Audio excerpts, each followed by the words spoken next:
Hello student, आज का today education chemistry channel में आप लोग का स्वागत है। आज कक्षा 10वीं के विज्ञान विषय के अध्याय 2 आम्ल क्षारक एवं लवण का अध्ययन करेंगे। इसके पिछले वाला cgschool.in online class live class में मैं अम्ल क्या है, क्षार क्या है यानी क्षारक क्या है, लवण क्या है और प्राकृतिक स्रोत में पाए जाने वाले अम्ल एवं क्षार उसके बारे बता चुका था। जैसे इमली में टर्टरिक अम्ल पाया जाता है, सेव में मैलिक अम्ल, सिरका में एसिटिक अम्ल और टमाटर में आर्जेलिक अम्ल। उसी प्रकार चूना कैल्शियम हाइड्रोक्साइड, खाने का सोडा सोडियम हाइड्रोजन कार्बोनेट, प्रति अम्ल मैग्नीशियम हाइड्रोक्साइड और कपड़ा धोने का सोडा सोडियम कार्बोनेट। तो इस प्रकार से अम्ल क्या है, क्षारक क्या है, लवण क्या है, उदासीनीकरण अभिक्रिया क्या है, हम लोग पढ़ चुके थे। उसके बाद में सेकेंड ऑनलाइन क्लास में भी अम्ल क्षारक के रासायनिक गुणधर्म में अम्ल का धातु के साथ अभिक्रिया जिसमें हाइड्रोजन गैस मुक्त होती है, उसी प्रकार क्षार का धातु के साथ अभिक्रिया उसमें भी हाइड्रोजन गैस मुक्त होती है। उसके साथ साथ अम्ल धातु कार्बोनेट एवं धातु हाइड्रोजन कार्बोनेट के साथ अभिक्रिया करने पर 3 पदार्थ बनता है, जैसे लवण, जल और कार्बन डाइऑक्साइड। किसके साथ क्रिया कराने से? धातु कार्बोनेट या धातु हाइड्रोजन कार्बोनेट के साथ अम्ल का क्रिया कराने से क्या क्या बनता है? लवण, जल तथा कार्बन डाइऑक्साइड। ये भी मैं बता चुका था। आज का जो टॉपिक है ये अम्ल एवं क्षारक के रासायनिक गुणधर्म। इसके अंतर्गत अम्लों के साथ धात्विक ऑक्साइडों की अभिक्रिया कराएंगे। किसकी अभिक्रिया कराएंगे? धात्विक ऑक्साइडों की अभिक्रिया। इसमें एक एग्जाम्पल लेते हैं, कॉपर ऑक्साइड एक धात्विक ऑक्साइड, यानी यहां लिखेंगे धातु ऑक्साइड, धात्विक ऑक्साइड प्लस क्या करेंगे? अम्ल करेंगे। ठीक है, तो इसमें क्रिया कराने से क्या बनेगा? लवण प्लस जल।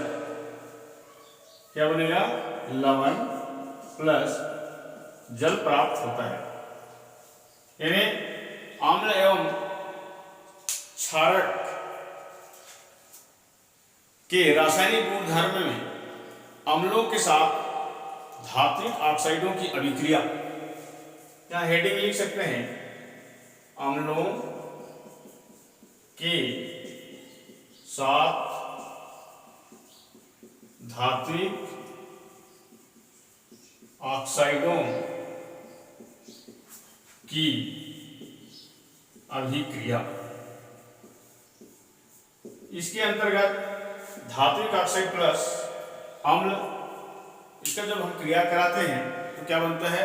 लवण प्लस जल बनता है। कोई एक धात्विक ऑक्साइड लेते हैं, जैसे कॉपर ऑक्साइड CuO प्लस, कौन सा अम्ल लेंगे? हाइड्रोक्लोरिक अम्ल HCl। जब इसका क्रिया कराएंगे तो क्या बनेगा? Copper chloride plus H2। क्या बनेगा? Copper chloride plus H2O। यहाँ पर ये जो समीकरण है, ये रासायनिक अभिक्रिया, इसको संतुलित करना है समीकरण को। यहाँ पर Cl2 है तो यहाँ पर हम 2 लगा देंगे, तो कॉपर ऑक्साइड प्लस HCl यानी यहाँ पर 2 लगा दिए, समीकरण संतुलित हो गया। अतः धात्विक ऑक्साइड क्षारीय प्रकृति के होते हैं। लिखेंगे धात्विक ऑक्साइड, धात्विक ऑक्साइड क्षारीय प्रकृति के होते हैं।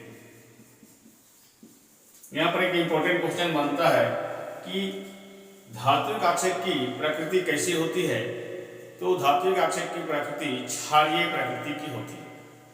ठीक है, धात्विक ऑक्साइड किसके कैसे होती है, क्षारीय प्रकृति के होते हैं।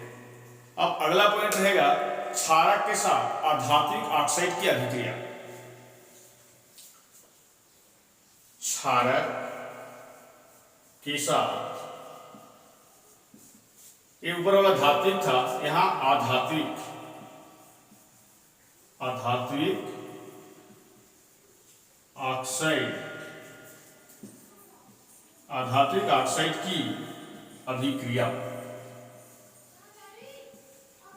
इसमें क्षारक के साथ आधात्विक ऑक्साइड की अभिक्रिया, जैसे कार्बन है, सल्फर है, ये अधातु, कार्बन सल्फर ये जो अधातु होते हैं ऑक्सीजन के साथ क्रिया करके, कार्बन ऑक्सीजन के साथ क्रिया करके क्या बनाता है, कार्बन डाइऑक्साइड, और सल्फर जो है ऑक्सीजन के साथ क्रिया करके सल्फर डाइऑक्साइड बनाते हैं।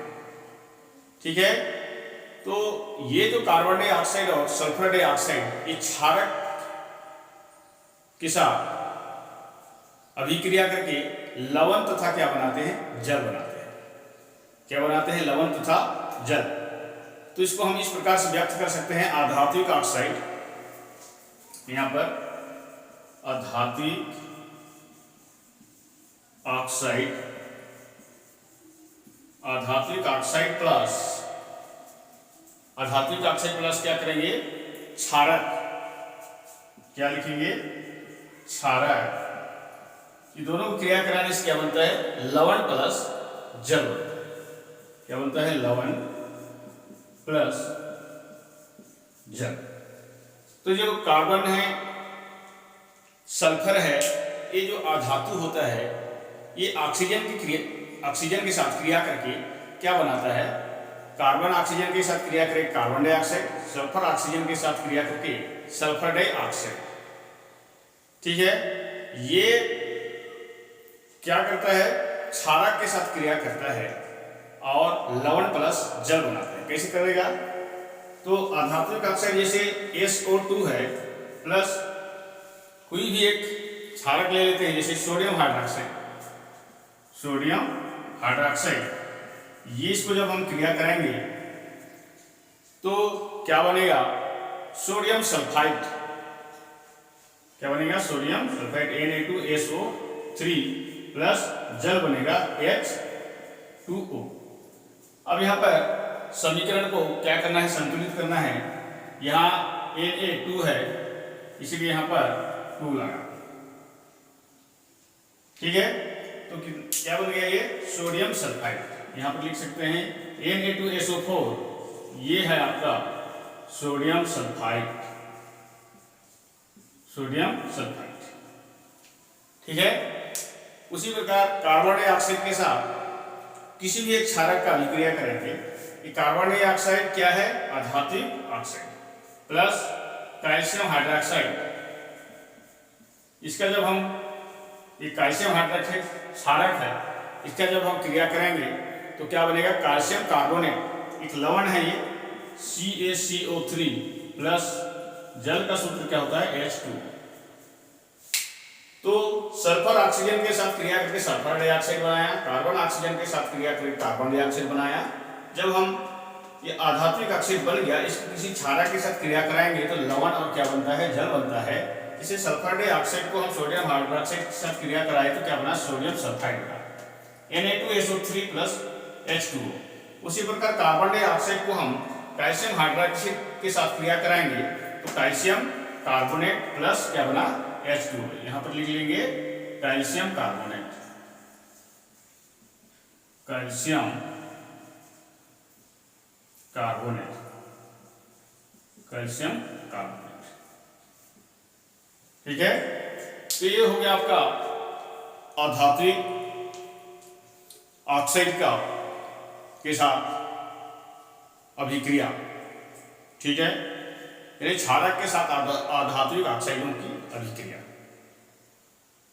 अब हेडिंग रहेगा अम्ल और क्षारक का जलीय विलयन और क्षारक का जलीय विलयन। अम्ल और क्षारक का क्या है? जलीय विलयन, ठीक है। अम्ल जल की उपस्थिति में हाइड्रोजन आयन उत्पन्न करता है, सबको मालूम है। अम्ल जो है जल की उपस्थिति में कौन सा आयन उत्पन्न करता है? हाइड्रोजन प्लस आयन उत्पन्न करता है, यानी हाइड्रोजन आयन उत्पन्न करता है। लिख सकते हैं यहां अम्ल जल की उपस्थिति में हाइड्रोजन आयन उत्पन्न करता है।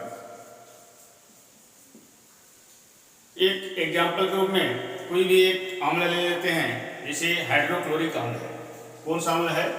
उदाहरण के रूप में हाइड्रोक्लोरिक अम्ल HCl, क्या ले लिए? HCl। HCl एक जल की उपस्थिति में जब ये जल के साथ इसको अगर हम घोल देते हैं HCl को, तो दो आयनों में टूट जाता है, ठीक है, एक H प्लस और एक क्लोरीन माइनस। जब हम इसको जल में घोलेंगे H2O यानी जल की उपस्थिति में, ये दो आयन टूट जाएगा H plus plus Cl minus, ठीक है। तो जो हाइड्रोजन आयन फिर से ये जल के साथ क्रिया करके हाइड्रोजन यानी कि हाइड्रोनियम आयन बनाता है। ये जो H प्लस जो है ये फिर जल के साथ क्रिया करके हाइड्रोजन आयन जल के साथ क्रिया करके हाइड्रोनियम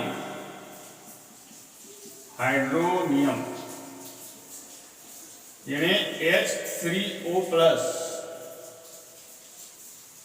आयन बनाते हैं। यानी अम्ल जल की उपस्थिति में हाइड्रोजन आयन उत्पन्न करता है। कोई भी एक अम्ल हम उदाहरण के रूप में ले लिए HCl हाइड्रोक्लोरिक अम्ल, इसको जब हम जल में घोलेंगे तो hydrogen plus chlorine minus ion उत्पन्न करेगा। फिर इस हाइड्रोजन प्लस आयन को फिर जल के साथ क्रिया कराएंगे तो हाइड्रोनियम यानी H3O प्लस आयन बनाता है, ठीक है। कौन सा बनाता है? H3O प्लस आयन यानी H plus plus HCl H2O, इसको जब हम क्रिया कराएंगे तो ये बनेगा आपका H3O प्लस आयन, यानी इसको बोलते हैं हाइड्रोनियम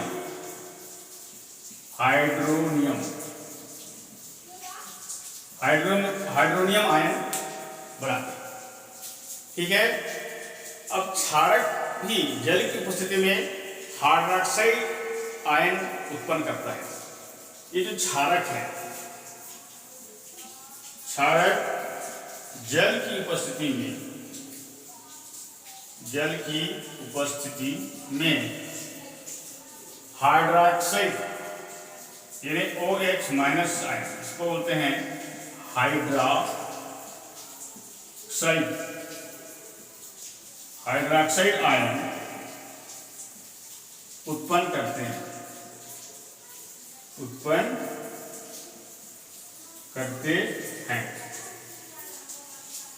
जैसे उदाहरण के रूप में ले लेते हैं,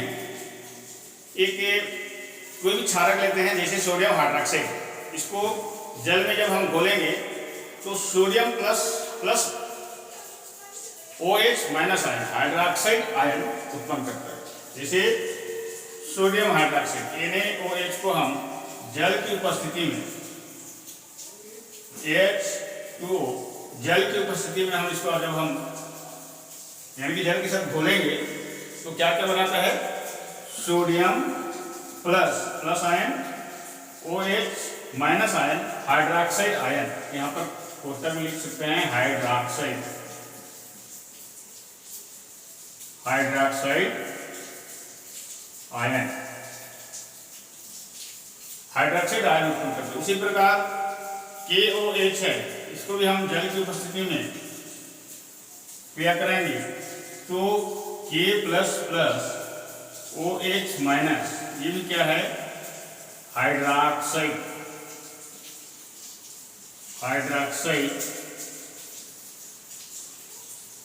आयन उत्पन्न करता है। ठीक है, तो जितने भी क्षारक होते हैं इन्हें सभी क्षारक जल में घुलनशील नहीं होते हैं। क्या है, सभी क्षारक जल में घुलनशील नहीं होते हैं। जल में घुलनशील क्षारक को ही क्षार कहते हैं।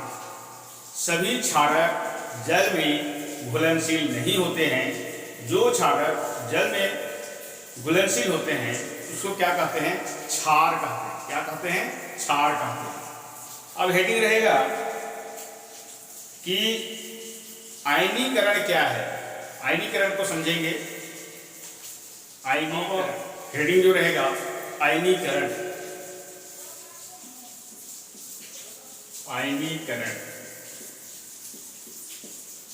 आम्ल और क्षार का आयनीकरण, आम्ल प्लस क्षार का आयनीकरण। आयनिक यौगिकों एवं आयनिक पदार्थों का अपने आयनों में विभक्त होने की क्रिया को आयनीकरण कहते हैं। इसको आयनिक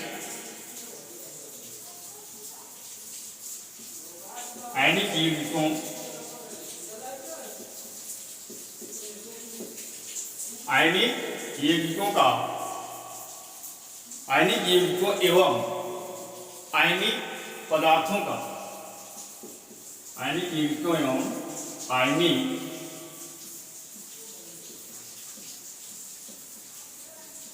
आयनिक पदार्थों का अपने आयनों में विभक्त होने की क्रिया, अपने आयनों में विभक्त होने की क्रिया को आयनीकरण कहते हैं। आयनीकरण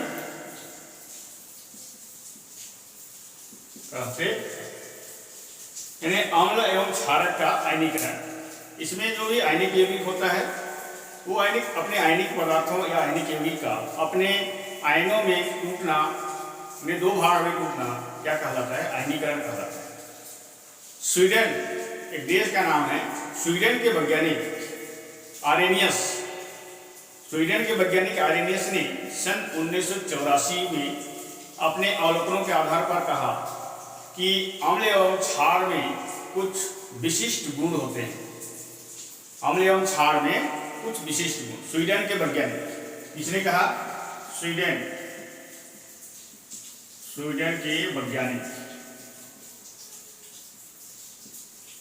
के वैज्ञानिक क्या नाम था उसका, आर्रेनियस।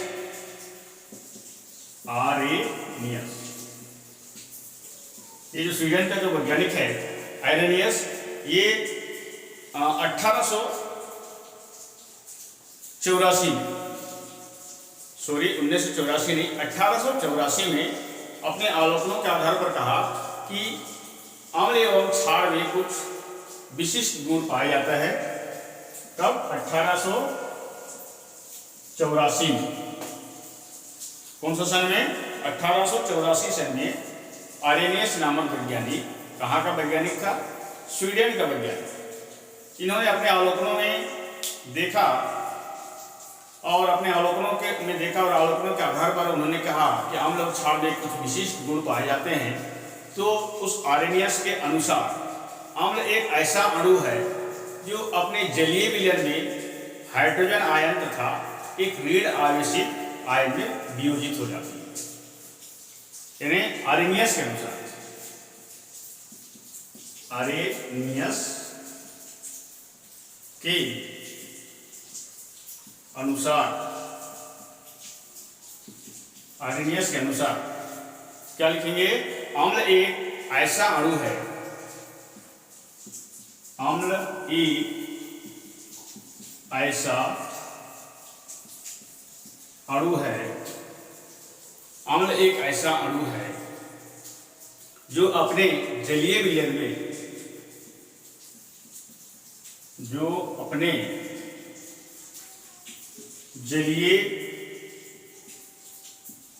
जो अपने जलीय विलयन में H+ यानी हाइड्रोजन आयन तथा एक ऋण आवेशित आयन में वियोजित हो जाती है। हाइड्रोजन आयन, हाइड्रोजन आयन तथा एक ऋण आवेशित आयन में, तथा एक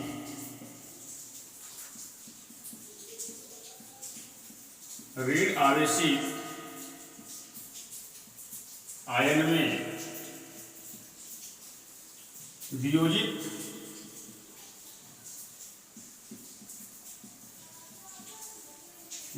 हो जाती है। ठीक है, तो आर्रेनियस के अनुसार अम्ल क्या है? अम्ल एक ऐसा अणु है जो अपने जलीय विलयन में हाइड्रोजन आयन तथा एक ऋण आवेशित आयन में वियोजित हो जाती है। उसी प्रकार से क्षार एक ऐसा अणु है जो अपने जलीय विलयन में, लिख सकते हैं, उसी प्रकार क्षार एक ऐसा अणु है जो अपने जलीय विलयन में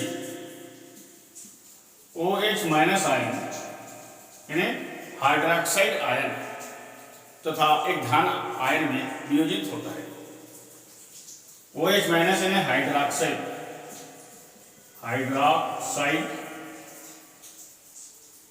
हाइड्रोक्साइड आयन तथा हाइड्रोक्साइड आयन तथा एक धनावेशी आयन में वियोजित हो जाता है, वियोजित हो जाता है, यानी वियोजित होता है। तो ये जो स्वीडन के जो वैज्ञानिक था आर्रेनियस, ये 1884 में अपने अवलोकनों के आधार पर कहा कि अम्ल और क्षार में एक विशिष्ट गुण पाया जाता है। वो जो गुण है आर्रेनियस के अनुसार, अम्ल एक ऐसा अणु है जो अपने जलीय विलयन में हाइड्रोजन आयन तथा एक ऋण आवेशित आयन में वियोजित हो जाता है। उसी प्रकार क्षार एक ऐसा अणु है जो अपने जलीय विलयन में OH- यानी हाइड्रोक्साइड आयन तथा एक धन आवेशित आयन में वियोजित हो जाता है। ठीक है, उदाहरण के रूप में देखते हैं, इसे सल्फ्यूरिक अम्ल ले लेते हैं उदाहरण में। सल्फ्यूरिक अम्ल का सूत्र क्या होता है? H2SO4, H2SO4। ठीक है, जब इसको जलीय विलयन में जल में जब घोलेंगे तो hydrogen plus SO4 sulphate, hydrogen plus sulphate minus ion में वियोजित हो जाएगा। यहाँ पर इसको यहाँ पर 2 कर देंगे, समीकरण संतुलित हो जाएगा। उसी प्रकार से जैसे क्षार है, क्षार का उदाहरण देते हैं जैसे कैल्शियम हाइड्रोक्साइड। ये जो कैल्शियम हाइड्रोक्साइड है, ये कैल्शियम 2+ प्लस OH माइनस, यानी कैल्शियम 2+ OH माइनस आयन, यानी इसको समीकरण संतुलित करेंगे तो यहाँ पर 2 लिख देते हैं। तो ये भी हाइड्रोक्साइड आयन और एक धनावेशित आयन में वियोजित हो जाता है क्षार, उसी प्रकार अम्ल भी हाइड्रोजन आयन प्लस एक ऋण आवेशित आयन में वियोजित हो जाता है। तो ये हो गया आपका आयनीकरण, और आयनीकरण में आरएनएस के अनुसार, ठीक है। अब देखते हैं pH scale. PH scale, pH scale जो है किसी अम्ल अथवा क्षारक की प्रबलता को मापने के लिए पीएच स्केल का उपयोग किया जाता है।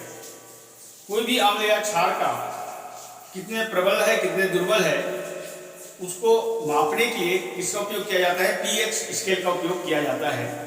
अम्ल एवं क्षारकों की प्रबलता के बीच, यानी अम्ल और जो क्षारक होते हैं, अम्ल एवं क्षारकों की प्रबलता के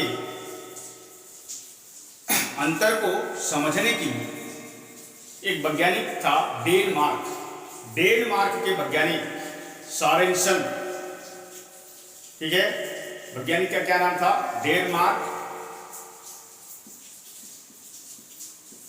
डेनमार्क, उस वैज्ञानिक डेनमार्क का सोरेनसन वैज्ञानिक का नाम क्या था? सोरेनसन। सोरेनसन ये सन 1909 में एक पैमाना तैयार किया, ठीक है। जो डेनमार्क के वैज्ञानिक सोरेनसन ने सन 1909 में एक पैमाना तैयार किया जिसे पीएच स्केल कहते हैं। पीएच स्केल क्या है? What is pH scale? तो बता सकते हैं कि अम्ल एवं क्षारकों की प्रबलता के अंतर को समझने के लिए डेनमार्क के वैज्ञानिक सोरेनसन ने 1909 में एक पैमाना तैयार किया जिसे पीएच स्केल कहते हैं। यहाँ पर ये जो कौन सा सन में? 1909, ठीक है। ये जो पीएच स्केल जो है, इसमें पीएच स्केल, इसमें पी का मतलब क्या होता है? पीएच स्केल में पी का जो अर्थ होता है, तात्पर्य होता है पोटेंट। क्या होता है? पी बराबर पोटेंट। पोटेंट इसका हिंदी में होता है शक्ति। क्या होता है? शक्ति। पी का अर्थ क्या होता है? पोटेंट, यानी हिंदी में क्या होता है? शक्ति। अर्थात दिए गए विलयन में हाइड्रोजन प्लस यानी हाइड्रोजन आयन की मात्रा कितनी है, जो भी विलयन दिया रहेगा उसमें हाइड्रोजन आयन की मात्रा कितनी है, ये किसके द्वारा प्रदर्शित किया जा सकता है? पीएच के द्वारा प्रदर्शित किया जा सकता है। तो पीएच स्केल से सामान्यतः 0 अधिकतम अम्लीयता, 0 से 14 अधिकतम क्षारीयता तक पीएच का मान ज्ञात कर सकते हैं। 0 से लेकर कहां तक ज्ञात कर सकते हैं? 0 से 14 तक पीएच मान, ठीक है। 0 से 14 तक का पीएच मान पीएच स्केल से ज्ञात किया जाता है, ठीक है। पीएच के ऐसी संख्या है जो किसी तनु विलयन की अम्लीयता अथवा क्षारीयता को दर्शाता है। तनु विलयन की अम्लीयता तथा क्षारीयता को दर्शाता है। यानी आप लिख सकते हैं कि किसी अम्ल अथवा क्षारक की प्रबलता को मापने के लिए पीएच स्केल का उपयोग किया जाता है। अम्ल एवं क्षारकों की प्रबलता के अंतर को समझने के लिए डेनमार्क के वैज्ञानिक सोरेनसन ने सन 1909 में एक पैमाना तैयार किया जिसे पीएच स्केल कहते हैं। यहाँ P का तात्पर्य क्या होता है? पोटेंट। पोटेंट मीन्स शक्ति, अर्थात दिए गए विलयन में हाइड्रोजन आयन की मात्रा कितनी है, यह पीएच द्वारा प्रदर्शित किया जा सकता है। पीएच स्केल से सामान्यतः 0 में कितना रहेगा? अधिकतम अम्लीयता होता है, ठीक है। 0 अधिक अम्लीयता, 0 से 14 तक। ये जो 14 नंबर जो होता है पीएच मान 14 होता है, ये अधिक क्षारीयता तक पीएच मान ज्ञात किया जा सकता है। 0 से लेकर 14 तक मान ज्ञात कर सकते हैं। तो पीएच एक ऐसी संख्या है जो किसी तनु विलयन की अम्लीयता अथवा क्षारीयता को दर्शाती है। तनु विलयन की अम्लीयता तथा क्षारीयता को दर्शाती है। यानी पीएच मान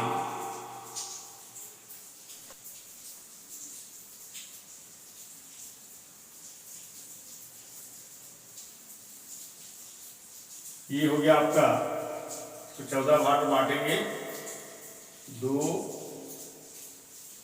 4 5 6 7 8 9 10, 1 2 3 4 5 6 7 8 9 10 11, इधर बढ़ा देते हैं, 12 13, इधर और एक बढ़ा देते हैं, ये हो गया 14। ठीक है। अब यहां पर 0 से लेकर 0 1 2 3 4 5 6 7 8 9 10 11 12, ये हो गया आपका 13। 0 1 2 3 4 5 6 7 8 9 10 11 12 13, और एक मान रहेगा 14 तक, इधर और एक रहेगा, ये हो गया आपका 14।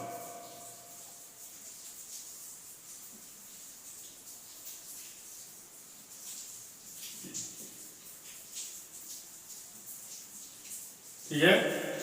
अब यहां पर आपका जो ऊपर में हाइड्रोजन आयन सांद्रता के बढ़ते क्रम, यहां पर देखते हैं, ये जो यहां से इधर तीर का निशान इधर जाएगा, और 7 नंबर से पीएच मान की मात्रा 7 से लेकर बाईं ओर ऐसे जाएगा। ठीक है।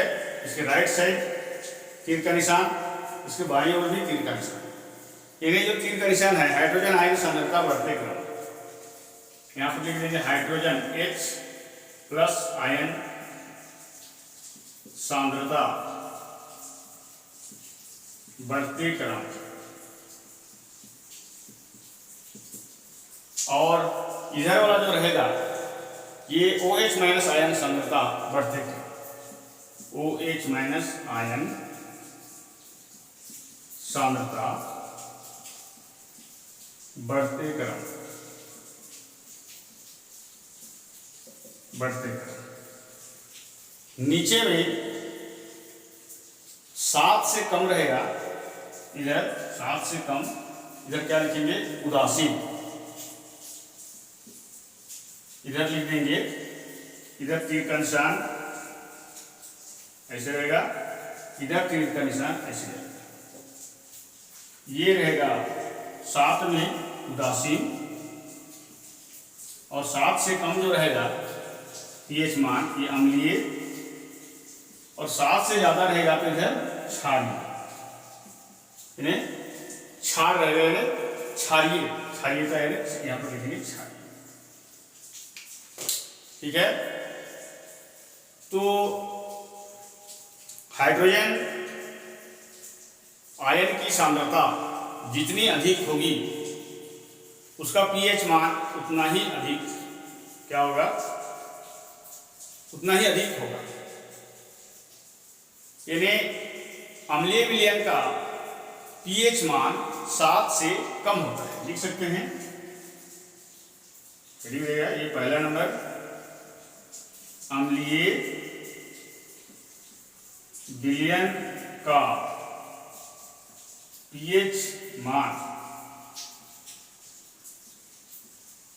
मान बराबर 7 से कम होता है। ठीक है। यानी जो 7वां नंबर जो पीएच मान है उसके इधर वाला ये अम्लीय होता है, ये दिखाया होता है। बीच में जिसका पीएच मान 7 रहेगा वो उदासीन, और 7 से कम रहेगा वो अम्लीय विलयन होगा। ठीक है। दूसरा नंबर पॉइंट लिखेंगे कि क्षारीय विलयन का, क्षारीय विलयन का पीएच मान 7 से अधिक होता है, 7 से अधिक होता है। यानी ये जो उदासीन बिंदु है 7 पीएच मान, इसके राइट से जो 7 से ज़्यादा 8, 9, 10, 11, 12, 13, 14 रहेगा तो ये इसका क्या कौन सा विलयन होगा, ये क्षारीय विलयन। और 7 से कम 6, 5, 4, 3, 2, 1, 0 रहेगा तो कौन सा अम्ल होगा वो, यानी कौन सा विलयन होगा, अम्लीय विलयन। ठीक है। और तीसरा पॉइंट एक और ले लेंगे कि उदासीन विलयन का पीएच मान, उदासीन विलयन का पीएच मान 7 होता है। उदासीन विलयन का पीएच मान 7 होता है। तो आप लोग को समझ में आ गया होगा कि अम्लीय विलयन का पीएच मान 7 से कम होता है, 6, 5, 4, 3, 2, 1, 0 रहेगा पीएच मान, तो वो क्या होगा, अम्लीय होगा। क्षारीय विलयन का पीएच मान 7 से अधिक यानी 8, 9, 10, 11, 12, 13, 14 तक होगा तो वो क्षारीय होगा। और उदासीन बिंदु यानी उदासीन विलयन का मान कितना होता है, 7 होता है। उदासीन विलयन का मान 7 होता है। प्रबल अम्ल एवं दुर्बल क्षार। प्रबल अम्ल एवं दुर्बल क्षार, कोई भी विलयन में हाइड्रोजन आयनों की संख्या जितनी अधिक होगी, विलयन में हाइड्रोजन आयनों की संख्या जितनी अधिक होगी, विलयन में हाइड्रोजन आयनों की संख्या जितनी अधिक होगी, अम्ल उतना ही प्रबल होगा। अम्ल उतना ही प्रबल होगा, उतना ही प्रबल होगा। जबकि हाइड्रोजन आयनों की संख्या जितनी कम होगी, जबकि हाइड्रोजन आयनों की संख्या जितनी कम होगी, हाइड्रोजन आयनों की संख्या जितनी कम होगी, अम्ल उतना ही दुर्बल होगा। अम्ल उतना ही दुर्बल होगा।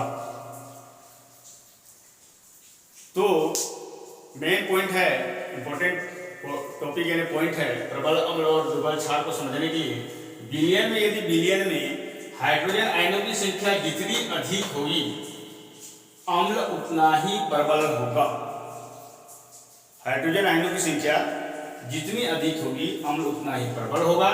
जबकि हाइड्रोजन आयनों की संख्या जितनी कम होगी, अम्ल उतना ही दुर्बल होगा।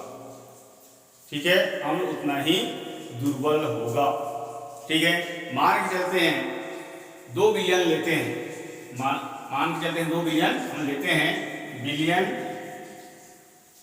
ए और इधर है विलयन बी। ठीक है, इसमें पीएच मान, विलयन ए का पीएच मान यहां पर मान के पीएच बराबर 2 है और इधर पीएच बराबर 6 है, इधर पीएच बराबर 6 है। ठीक है, तो हमने क्या लिखा है, विलयन में हाइड्रोजन आयनों की संख्या जितनी अधिक होगी, अम्ल उतना ही प्रबल होगा। जबकि हाइड्रोजन आयनों की संख्या जितनी कम होगी, अम्ल उतना ही दुर्बल होगा।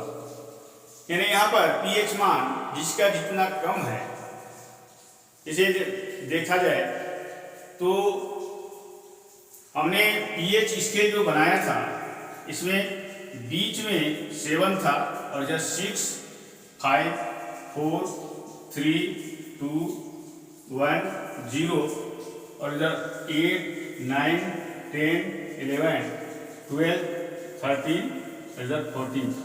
ऐसे बनाए थे। ठीक है, यहाँ पर देखते हैं, यहाँ हाइड्रोजन आयन की बढ़ती क्रम इधर ऐसा था, हाइड्रोजन प्लस आयन की बढ़ती क्रम और इधर OH माइनस की इधर बढ़ती क्रम ऐसा था। ठीक है, यहाँ पर pH कितना है, 2 है। इसका मतलब क्या हुआ, pH 2 है, इसका मतलब आयनों की संख्या, हाइड्रोजन आयनों की संख्या जितनी अधिक होगी, इधर 2 इधर से इधर बढ़ रहा है। 7 में उदासीन हो जाता है, 6 रहता है, इससे थोड़ा ज्यादा होता है, 5 उससे ज्यादा होता है, 4 उससे ज्यादा होता है, 3 उससे ज्यादा, 2 उससे ज्यादा, सबसे ज्यादा इधर बढ़ते जाता है। ठीक है, हाइड्रोजन आयन की सांद्रता इधर बढ़ते जाता है। तो pH की मान कितना है, 2 है, तो ये प्रबल होगा, प्रबल अम्ल है। ये क्या हो जाएगा, विलयन A प्रबल अम्ल। ठीक है, और विलयन B ये हो जाएगा आपका दुर्बल अम्ल, दुर्बल अम्ल। और एक बात, विलयन में हाइड्रोजन आयनों की संख्या जितनी अधिक होगी, अम्ल उतना ही प्रबल होगा। यहाँ पर 7 जो है उदासीन है, बाईं ओर जाने से हाइड्रोजन आयनों की सांद्रता बढ़ते जाती है। दाईं ओर जाने से, 7 से दाईं ओर जाने से हाइड्रोक्साइड आयन की सांद्रता इधर बढ़ते जाती है। इसलिए तीर का निशान को इधर दिखाया गया है और 7 से इधर बाईं ओर बढ़ते जाते हैं हाइड्रोजन आयन की सांद्रता, इसे इधर दिखाया गया है। इसलिए 2 जो है 6 से बड़ा होगा और ये प्रबल अम्ल होगा, जबकि 6 दुर्बल अम्ल होगा। ठीक है, ये pH मान 2 है, ये प्रबल अम्ल होगा, जबकि pH मान 6 है, दुर्बल अम्ल होगा। ठीक, अब देखते हैं प्रबल क्षार एवं दुर्बल क्षार। रेडी, प्रबल क्षार एवं दुर्बल क्षार, ये आपका हेडिंग है। ठीक है, यदि विलयन में हाइड्रोक्साइड आयनों की संख्या जितनी अधिक होगी, देखते हैं, विलयन में हाइड्रोक्साइड आयनों की संख्या जितनी अधिक होगी,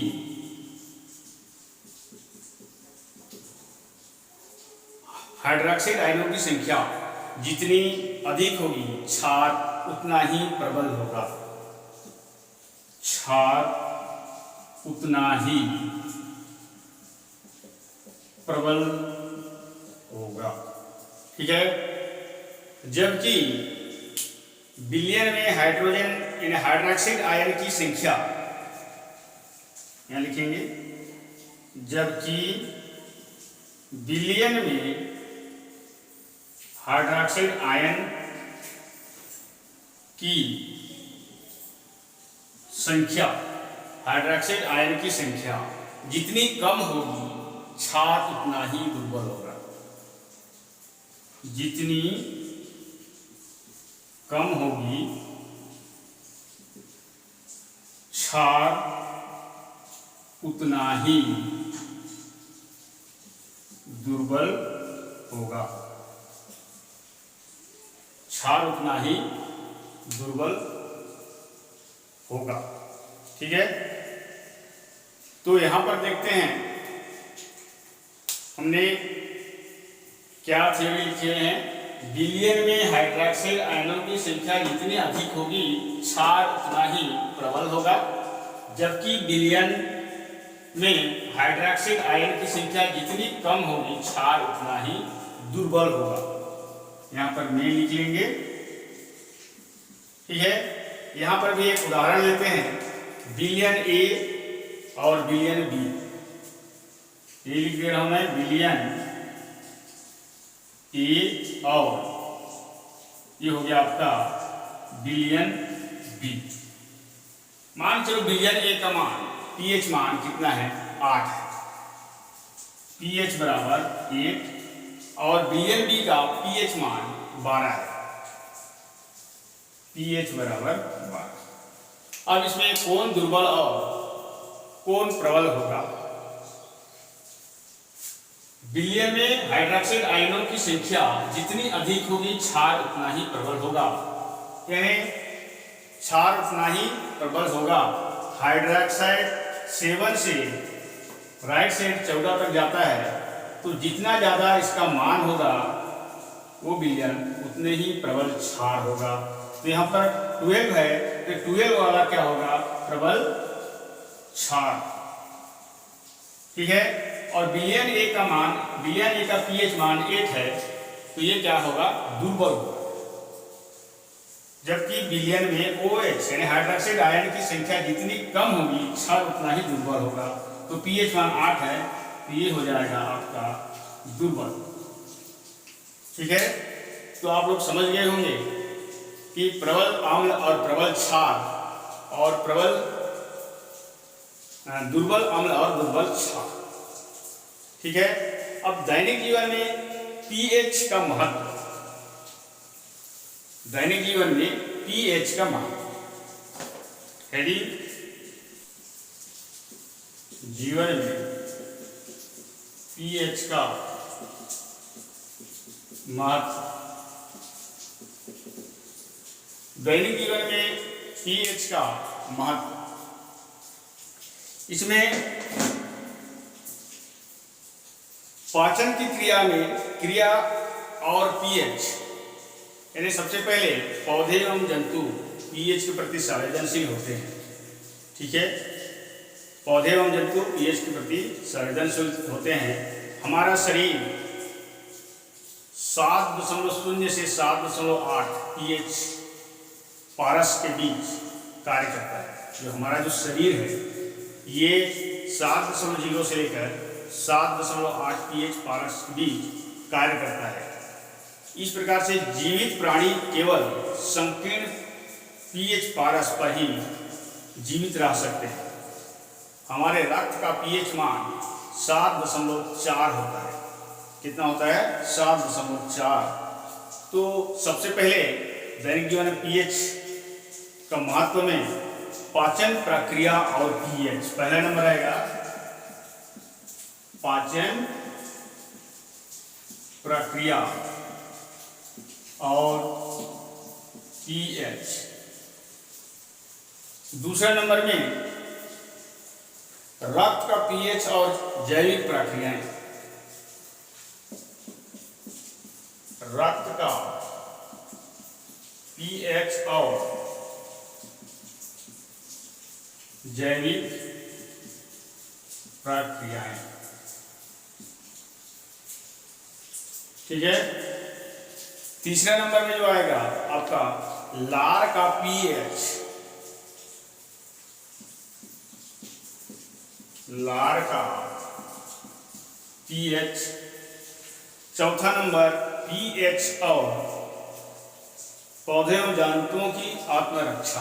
अभी बताया था पौधे और जंतु पीएच के प्रति संवेदनशील होते हैं, सेम वही है पीएच और पौधे और जंतुओं की आत्मरक्षा। पीएच और पौधे एवं जंतुओं की आत्म रक्षा। और पांचवा नंबर जो आता है मिट्टी का पीएच और फसल का उत्पादन। मिट्टी का पीएच और फसल का उत्पादन। अब इसमें सबसे पहले हम जो देखेंगे पाचन की प्रक्रिया और पीएच। हमारा जो आमाशय होता है स्टमक, ये तनु हाइड्रोक्लोरिक अम्ल स्राव करता है। कौन सा अम्ल स्राव करता है? HCl अम्ल स्राव करता है। हमारा जो अमाशय होता है ये HCl अम्ल हाइड्रोक्लोरिक अम्ल स्रवित करता है और यह अमाशय को किसी प्रकार की हानि नहीं पहुंचाता बल्कि भोजन के पाचन में सहायता करता है। हमारा अमाशय को किसी प्रकार का हानि नहीं पहुंचाता है और हम जो भोजन करते हैं उसको पचाने में सहायता करता है। अपच की स्थिति में अमाशय का अधिक मात्रा में अम्ल स्रवित होता है। जब हमारा पेट ज़्यादा खा देते हैं तो अनपच पकड़ देता है, ठीक है। जब अनपच पकड़ देता है तो ये हाइड्रोक्लोरिक अम्ल जो है ये ज़्यादा से ज़्यादा स्रवित करने लगता है, जिसके कारण पेट में जलन दर्द का अनुभव होता है, ठीक है। और अधिक अम्ल को प्रति अम्ल जैसे दुर्बल क्षारकों द्वारा उदासीन किया जा सकता है। जब हम ज़्यादा भोजन कर देते हैं, अनपच हो जाता है तो ज़्यादा से ज़्यादा HCl अम्ल स्रवित करता है, जिसके कारण हमारा पेट में दर्द होता है, दर्द होने का अनुभव होता है, जलन होने का अनुभव होता है। उसको ठीक करने के लिए प्रति अम्ल, ठीक है, ये जो होता है ये दुर्बल क्षारक जो होता है उसके द्वारा उसको ज़्यादा अम्ल हो जाता है, उसको उदासीन कर दिया जाता है। इस प्रकार से जो हमको जो दर्द महसूस होता है, जलन महसूस होता है पेट में, ठीक हो जाता है। दूसरा नंबर क्या है? रक्त का pH और जैविक प्रक्रिया। पहला नंबर हो गया। दूसरा नंबर क्या है? रक्त का pH और जैविक प्रक्रियाएं। इसमें हमारा जो रक्त होता है, ये जो हमारे शरीर का जो रक्त का जो औसत माप होता है 7.4 होता है, यानी 6.8 से लेकर 7.8 तक होता है।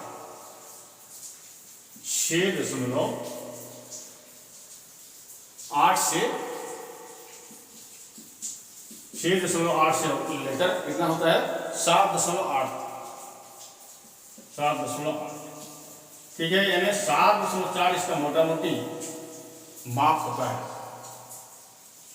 जो हमारे शरीर का जो रक्त होता है, रक्त का औसत pH मान जो होता है 7.4 होता है।